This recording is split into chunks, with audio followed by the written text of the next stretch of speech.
Hey guys, it's Steve here from stevepigottmusic.com, and in this video I'm going to answer a question that was posted in the comments by John Hutchin of pedal steel video number 11. And that question was about this particular lick. Let me just remind you of how that lick went.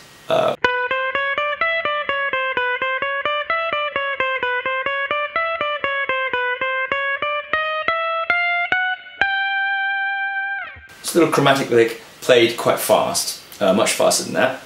But that's roughly how the lick went. John's question was, that lick is played over the G major chord. Can I use it over the 4 chord and the 5 chord?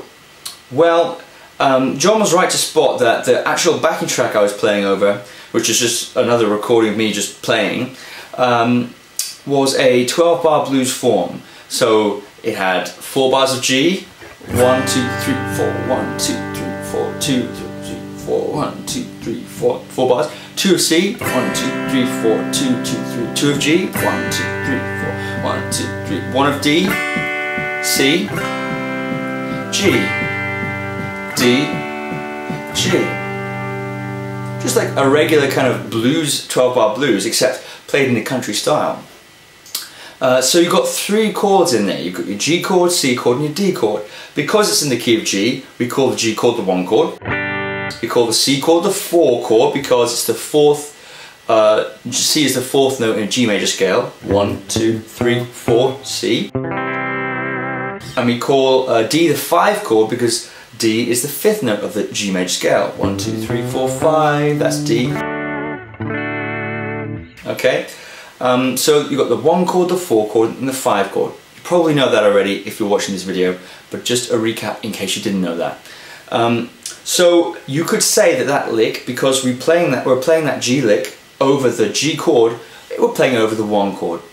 Does it work over the 4 chord and the 5 chord? Well, for that you have to understand something called playing the changes. That means rather than just playing a G major scale over a 12-bar blues, we're going to highlight and recognize the chords, the 4 chord and the 5 chord, when they show up. And the way we usually do that is by playing certain chord tones from those chords. The root, the 3rd, the 5th, the 7th, something like that. So all those notes are within the G major scale, but they're specific notes within the G major scale. So for instance, to play the change to C, you would want to move from just playing regular G major stuff to something that focuses on the C. So maybe the C major scale. So we might do just a C major arpeggio in a country style.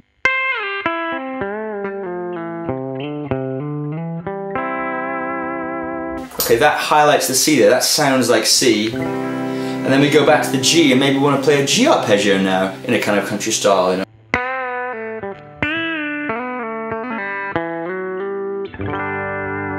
Okay, it sounds quite G, and then now we're going to go to C, a D rather, and we'll play something D-ish, okay?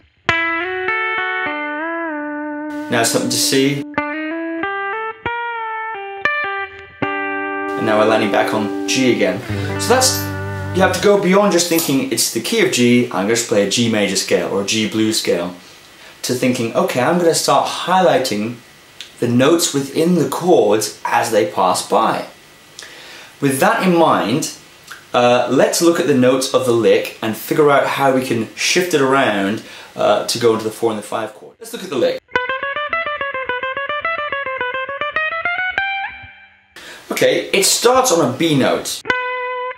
That 12th fret of the B string, that's a B note. Now B is the 3rd degree of the G major scale. And 3rd degree of the G chord, in fact, G major chord. The G major chord is spelled root, 3rd, 5, G, B, D. Okay, so that's the 3rd degree of the G major scale, of the G major chord. If we want to play it over the 4 chord or the 5 chord, we need to locate the 3rd degree of those chords and start the lick there. I'll show you what I mean. So what's the 3rd degree of C? Well, let's find out, shall we? C, D, E, number 3, F, G, number 5. So E is the 3rd of a C major chord. So we need to find E on this string, and we can run the lick from that starting place in the same shape and it will sound right. So E is here, if you don't know where it is, on the 5th fret of the B string. Okay, so we can do the whole lick like this.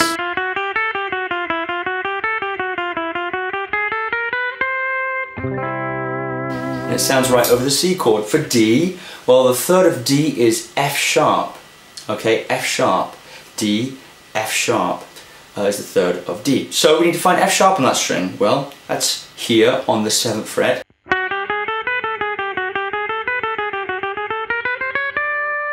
Okay, and now we found a way to play that over a D major chord.